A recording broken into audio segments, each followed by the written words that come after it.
పెద్దమండెం మండలంలోని ఓ రైతును కొంతమంది విచక్షణారహితంగా కర్రలతో కొట్టి గాయపరిచినటువంటి సంఘటన ఒకటి శనివారం ఉదయం వెలుగులోకి అయితే వచ్చింది. దీనికి సంబంధించి కుటుంబీకులు చెప్పిన వివరాలు ఏంటంటే, అదే మండలంలోని మిట్టమాలపల్లికి సంబంధించినటువంటి అమరేందర్కు, అలాగే అదే పల్లికి సంబంధించిన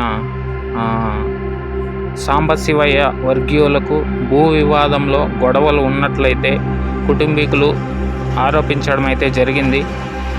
ఇలా గొడవలు ఉంటే ఏదైనా పెద్ద మనుషుల సమక్షంలో తమ గొడవలను పరిష్కరించుకొని ముందుకు వెళ్ళాలి. కానీ ఈ విధంగా కొంతమంది ఉదయం పొద్దున్నే పొలం పనులకు వెళ్ళి వస్తున్నటువంటి అమరేంద్ర మీద 6 విచక్షణారహితంగా కర్రలతో దాడి చేసి గాయపరిచిన సంఘటన జరిగింది. ఇది చాలా అమానుష్యం.